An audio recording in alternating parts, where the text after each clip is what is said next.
যেমনটি আমরা লাস্ট এপিসোডে দেখছিলাম, জিয়ান সেখানে বসে বসে অ্যানশিয়েন্ট প্ল্যান সম্পর্কে ভাবতে ভাবতে এখানেই এপিসোডটি শেষ হয়ে গিয়েছিল। এই এপিসোডের শুরুতে আমরা দেখতে পাই জিয়ান সেখানে মেডিটেশন করছিল। তারপর জিয়ান তার গ্লেস ফ্লেম দিয়ে সেখানে জিয়ানের ক্লোন বডি তৈরি করে ফেলে। জিয়ান সেই ক্লোন বডিকে দেখে বলে এই ক্লোন বডির পাওয়ার এখনো ডাউলিং লেভেলের মধ্যেই রয়েছে, তাই আমাদের পরবর্তী কাজ হলো ওয়াইন্ড এবং থান্ডার কম্বাইন্ড পাওয়ার ইউজ করা এবং এটি সম্পর্কে ভালোভাবে প্র্যাকটিস করা। তারপর জিয়ান দীর্ঘশ্বাস ফেলে বলে, যখন আমি 3000 ইয়ার থান্ডার বোল্টের প্র্যাকটিস করছিলাম তখন আমি কিছুটা থান্ডার ক্লাউড থেকে ওয়াইন্ড এবং থান্ডারের পাওয়ার অ্যাবজর্ব করেছিলাম, কিন্তু সেটুকু থান্ডার পাওয়ার আমার ক্লোন বডির জন্য পর্যাপ্ত না। তখন তিয়ানাও বলে, গাধা, তোমাকে বলেছে তোমাকে ওয়াইন্ড এবং থান্ডারের পাওয়ার ইউজ করতে হবে? এটা শুধু একটা ওয়ে ছিল প্র্যাকটিস করার জন্য। তুমি চাইলে এখনো অন্য এনার্জি সোর্স গুলো ইউজ করতে পারো, যেমনটা তার মধ্যে একটা হলো তোমার বডির মধ্যে থাকা হেভেনলি ফ্লেম। তোমার কাছে যে হেভেনলি ফ্লেম আছে সেই হেভেনলি ফ্লেমের পাওয়ার তোমার ওয়াইন্ড এবং থান্ডারের চেয়ে অনেক বেশি পাওয়ারফুল। বিশেষ করে তোমার ফলেন আর্ট ফ্লেম একবারে জোস, মানে এটা সম্পর্কে কিছু আর বলাই লাগবে না। তুমি যদি তোমার ফলেন আর্ট ফ্লেমকে তোমার ক্লোন বডির মধ্যে ইন্টিগ্রেট বা মেশাতে পারো, তাহলে অবশ্যই তুমি যদি ফিউচারে কোনো ইনস্টেন্স পাওয়ারফুল ফাইটার তোমার উপর আক্রমণ করে, তাহলে তুমি তোমার সোল পাওয়ারকে সেই ক্লোন বডি থেকে রিস্টেইন করতে পারবে। আর এখানে কোনো ভয় নেই, এবং তুমি এই উপায়ের মাধ্যমে তোমার ক্লোন বডির সোল পাওয়ারের যে উইকনেসটা আছে সেটি তুমি ফিক্স করতে পারবে। তখন জিয়ান বলে, কিন্তু সোল পাওয়ার বা সোলের সবচেয়ে বড় শত্রুই হলো ফলেন আর্ট ফ্লেম, আর ক্লোন বডির সোল পাওয়ার যদি ফলেন আর্ট ফ্লেমের সাথে ডাইরেক্টলি কন্ট্যাক্ট হয়ে যায় তাহলে কি সেটা ডাইরেক্টলি ভাবে রিফাইন হয়ে যাবে? এখন তিয়ানাও বলে, পৃথিবীর একটা নিয়ম হলো তুমি যদি কিছু একটা নিতে চাও তাহলে তো একটা কিছু হারাতেই হবে, তাই একবার চেষ্টা করে দেখোই না, এই টেকনিকের ফলে আমাদের লাভও তো হতে পারে। তাছাড়া ফলেন আর্ট ফ্লেম তো তুমি ডিফাইন করেছো, তুমি কি কখনো দেখেছো ফলেন আর্ট ফ্লেমের ইম্প্যাক্ট তোমার সোলের উপর নেগেটিভ প্রভাব ফেলছে? তখন জিয়ানের ক্লোন বডি বলে, আমার মতে তোমার এই কাজটা করে দেখা উচিত। তখন জিয়ান মন খারাপ করে ভাবতে শুরু করে,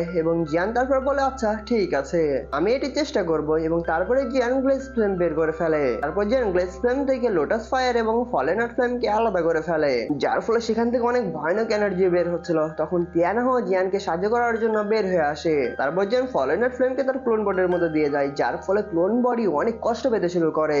সাথে সাথে ক্লোন বডিটার বডিও একদম পুরো ছাই হয়ে যাচ্ছিল। এটা দেখে জিয়ান অবাক হওয়ার সাথে সাথে তিয়ানহাও সেই ক্লোন বডির কাছে চলে আসে। তখন তিয়ানহাও ক্লোন বডিকে বলে, তুমি একটু শান্ত হও এবং এই ফলেন আর্ট ফ্লেমের যে টেম্পারেচার সেটাকে একটু হ্রাস করার চেষ্টা করো। আর জিয়ান ক্লোন বডি যে তাপমাত্রা সহ্য করতে পারে তার একটা সীমা তাড়াতাড়ি খুঁজে বের করো। তারপর জিয়ান মেডিটেশন করতে শুরু করে দেয়, কিন্তু অন্যদিকে ক্লোন বডি এই ফলেন আর্ট ফ্লেমের কারণে অনেকটাই বেশি কষ্ট পাচ্ছিল। তারপর তিয়ানা বলে, এই তাপমাত্রা ধীরে ধীরে বাড়াও এবং এই তাপমাত্রা সহ্য করার ইফেক্টটা একটু অ্যাচিভ করার চেষ্টা করো। তারপর সে ক্লোন বডি ফলেন আর্ট ফ্লেমকে নিজের মধ্যে রাখার চেষ্টা করতে শুরু করে এবং তার বডির মধ্যে তৈরি হয়ে যায় ফলেন আর্ট ফ্লেম। এটা দেখে তিয়ানাও খুশি হয়ে যায় এবং তারপর জিয়ানের কাছে চলে আসতে শুরু করে, কিন্তু তখনই রাত থেকে সকাল হয়ে যায়। তারপর আমরা ডেমন পাপারকে দেখতে পাই যে জিয়ানের সামনে দাঁড়িয়েছিল। তখন জিয়ান বলে, আসলে এই ক্লোনের টেম্পারটা অনেক বেশি ছিল, আর এই টেকনিকে যদি আমি সাকসেসফুল হতে চাই তাহলে অবশ্যই 2 থেকে 3 মাস এটাতে প্র্যাকটিস করতেই হবে। তখন তিয়ানা বলে, তুমি কয়েকদিনে যতটুকু প্রোগ্রেস করেছো তার প্রতি তুমি সন্তুষ্ট থাকো, কারণ ফিতিয়ানের যে ক্লোন বডি আছে সেই ক্লোন বডি আমি পর্যবেক্ষণ করে দেখেছি সে অন্তত এই কাজটা করার জন্য 5 বছর সময় লেগেছে, আর তুমি চাচ্ছ তোমার ক্লোন বডিকে 2 মাসের মধ্যে সেরকম করতে? তুমি এত প্রোগ্রেস করার পরও সন্তুষ্ট হতে পারলে না? এটা শুনে জিয়ান একটু লজ্জা পেয়ে যায়। তারপর জিয়ান তার ডেমন পাপেটকে স্পেস স্টোরি রিং এর মধ্যে নিয়ে নেয়। তিয়ানাও আরো বলে, হিসাব অনুযায়ী তিয়ানমো ব্লাড মাউন্টেন পুলের যে ইভেন্টটা আছে সেটা তো ওপেন হয়ে যাওয়ার কথা, তাই না? আমার যতটুকু মনে হচ্ছে সেই জায়গাটা অনেক ভিড় হবে, কারণ সেখানে অনেক মানুষ থাকবে। তুমি যদি এখন এখান থেকে বের না হয়ে যাও তাহলে সেখানে একটি জায়গা দখল করতে হয়তো আর পারবে না। তখন জিয়ান বলে, ঠিক আছে সিনিয়র, এবং এটি বলে জিয়ান সেদিকে যেতে শুরু করে। জিয়ান সেখানে তার গ্লেজ ফ্লেম ইউজ করে যাচ্ছিল এবং সাথে সাথে দৌড়েও যাচ্ছিল, কারণ জিয়ান যদি একবার তার উইং বের করে ফেলে এবং ডেমন ফিনিক্স ক্ল্যানের কেউ যদি দেখে ফেলে তাহলে তো জিয়ানের অবস্থা টাটা বাই বাই। তারপর জিয়ান ম্যাপ বের করে এবং সেই জায়গাটার ম্যাপটা ভালো করে চেক করতে থাকে। তারপর জিয়ান আবার সেদিকে হাঁটতে শুরু করে এবং হাঁটতে হাঁটতে জিয়ান আবার তার পুরনো উইং বের করে সেখান দিয়ে যাচ্ছিল। জিয়ান অনেক সময় ধরে এগিয়ে যাচ্ছিল। তারপর জিয়ান দেখতে পায় একটি ডোরকে। জিয়ান এই গেটকে দেখে অনেকটাই খুশি হয়ে যায়। তখন জিয়ান বলে, তিয়ানমো মাউন্টেন ব্লাড পুল এই নামের সাথে ডিজার্ভ করে। তারপর জিয়ান নিচে নেমে আসে এবং অনেক ফাইটারকে দেখতে পায়। তখন জিয়ান বলে, আমি শিওর ছিলাম এখানে অনেক মানুষ থাকবে। আমি আরেকটু সংকোচ বোধ করছি যে এই পিছনের জঙ্গলের কারণে, কারণ সেই জঙ্গলের মধ্যে অনেক ফাইটার আছে যাদেরকে আমি এখনো দেখতেই পাইনি। তারপর একজন ফাইটার জিয়ানকে দেখতে পায়। তখন সেই ফাইটারটি বলে, এখানে আরেকজন ফাইটার চলে আসলো। এখানে এত ফাইটার চলে এসেছে যে আমাদেরই থাকার কোনো জায়গাই হচ্ছে না। এক এক করে এখানে সকল ফাইটারই প্রায় চলে আসলো। আসলে ভালো কিছু হতে গেলে সকল ফাইটারই একদম পুরোপুরি দৌড়ে চলে আসে। এই ফাইটারদের নিজের যে স্ট্রেংথ আছে সেই স্ট্রেংথ সম্পর্কেও তাদের ধারণা নেই, তারপরেও তারা একদম দৌড়ে চলে আসছে। এই পুরো মাউন্টেন একদম পুরোপুরি ফাইটার দিয়ে ভরে গিয়েছে। এই তিয়ানমো মাউন্টেনটা অনেকটাই প্রশস্ত এবং এই তিয়ানমো মাউন্টেন ব্লাড পুলটা ওপেন হয় 3 বছরে একবার করে, তাই এখানে কি আসতে চাইবে না, সবাই এখানে আসবে একটি জায়গা দখল দখল করতে। তখন আরেকজন ফাইটার বলে এটাও তো হতে পারে কোনো গ্রেট ফাইটার এটা। তখনই একটা পাখির ডাক শুনতে পায় এবং এই ডাক শুনে সেখানকার সবাই অনেক ভয় পেয়ে যায়। তখনই সেখানে অনেক বড় একটা ফিনিক্স চলে আসে এবং একজন ফাইটার বলে এটা আবার কি, এটা আবার ফ্যাংলাই প্যাভিলিয়নের মিস ফ্যাং তো না। এটা শুনে আরেকজন ফাইটার বলে ফ্যাংলাই প্যাভিলিয়ন মিস ফ্যাংকে পাঠিয়েছে, ইনি হলো মিস ফ্যাং এবং ইয়াঙ্গার জেনারেশনের মধ্যে সবচেয়ে পাওয়ারফুল একটা ফাইটার। মিস ফ্যাং এতটা পাওয়ারফুল যে ফিউচারে ফ্যাংলাই প্যাভিলিয়নের লিডার মিস ফ্যাং হতে পারে। তখন আমরা মিস ফ্যাংকে দেখতে পাই এবং তার সাথে ছিল দুজন ইলার এবং সেই দুজন ইলার ছিল 1000 লেভেলের 5 অথবা 6 স্টারের ফাইটার। অন্যদিকে নিচে নর্মাল ফাইটাররা মিস ফ্যাং সম্পর্কে অনেক অনেক ভালো কথা বলছিল। এছাড়াও তারা এটাও বলছিল যে এখানে অনেক অনেক ফাইটার আছে যারা মিস ফ্যাং থেকে অনেক বেশি পাওয়ারফুল, কারণ এই সেন্টার ফ্যাং অনেক বড় এবং সেন্টার ফ্যাংকের মধ্যে এমন এমন ড্রাগন আছে যাদের পাওয়ার হিসাব করা যাবে না। তখন যে মিস ফ্যাংকে দেখে বলে এই টিয়ানমো মাউন্টেন ব্লাড পুলটা সত্যি অনেক পাওয়ারফুল ফাইটারদের জন্য, এখন অনেক পাওয়ারফুল ফাইটার আসবে, কিন্তু আমার ভাগ্য ভালো এখানে ফিতিয়ান আসেনি, যদি ফিতিয়ান আসতো তাহলে আমার অবস্থা কি হতো সেটা আর বলা লাগবে না। এছাড়া আমি মিস ফ্যাংকের পাওয়ার দেখতে পাচ্ছি না, সে হয়তো কোনো টেকনিক ইউজ করছে যার ফলে আমি তার পাওয়ার ভালোভাবে দেখতেই পারছি না। এগুলো ভেবে আমার লাভ নেই, কারণ এই মিস ফ্যাং যতক্ষণ পর্যন্ত আমার সাথে ফাইট করতে আসছে ততক্ষণ পর্যন্ত এগুলো ভেবে আমার কিছুই হবে না। তারপর মিস ফ্যাং বলে ইল্ডারমো আমাদের আদার প্যাভিলিয়ন থেকে কোনো কি ফাইটার এসেছে এখানে টিয়ানমো মাউন্টেন ব্লাড পুলে?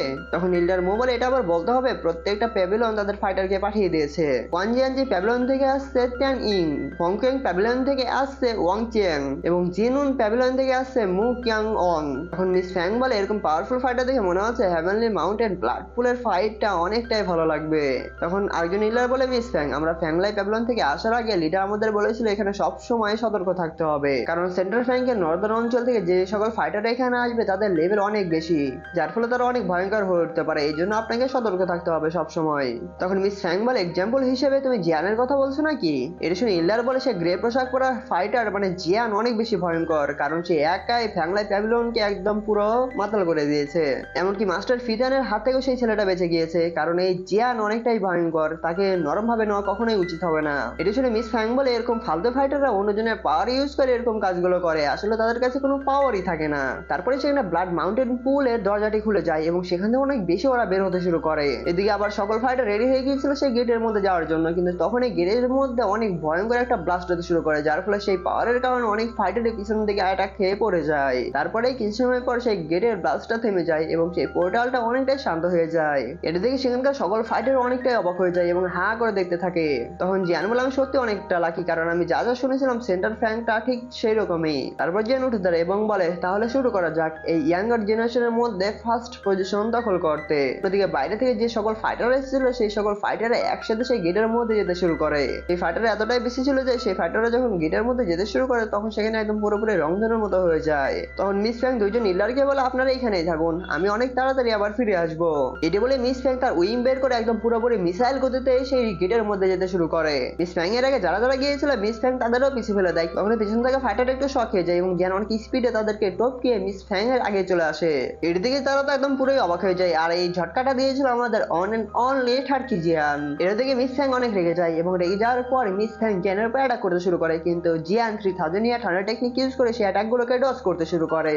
তখন জিয়ান মিস ফ্যাংকে বলে থ্যাংক ইউ মিস ফ্যাং আমাকে আগে যেতে দেওয়ার জন্য, আর সামনেই দেখা হবে তাই আমাকে দোয়াতে মনে রাখবেন, টাটা বাই বাই। তারপর আমাদের টার্কি জিয়ান 3000 ইয়ার ঠান্ডা টেকনিক ইউজ করে সেই গেটের মধ্যে চলে যায়। এটা দেখে মিস ফ্যাং বলে 3000 ইয়ার ঠান্ডা টেকনিক, তারপরেই মিস ফ্যাং অনেক স্পিডে আবার ভেতরে যেতে শুরু করে। তারপর জিয়ান একটি পাহাড়ের উপরে চলে আসে, কিন্তু তখনই একজন ফাইটার জিয়ানের উপর অ্যাটাক করে দেয়। তারপর জিয়ান 3000 ইয়ার ঠান্ডা টেকনিক ইউজ করে সেই অ্যাটাকগুলোকে ডজ করতে শুরু করে, কিন্তু তারপর সেই অ্যাটাকগুলো থামে না। তখন জিয়ান উপরে এসে তার গ্লেস ফ্লেম দিয়ে সেই অ্যাটাককে পুরোপুরি ডিস্ট্রয় করে দেয়। আর এই অ্যাটাকটি আর কেউ করেছিল না, এই অ্যাটাকটি করেছিল ফ্যাংলাই প্যাভিলিয়নের মিস ফ্যাং। তারপর মিস ফ্যাং জিয়ানের দিকে যেতে শুরু করে এবং যেতে যেতে বাইরের গ্ল্যানের অনেকগুলো ফাইটার সেখানে চলে এসেছিল।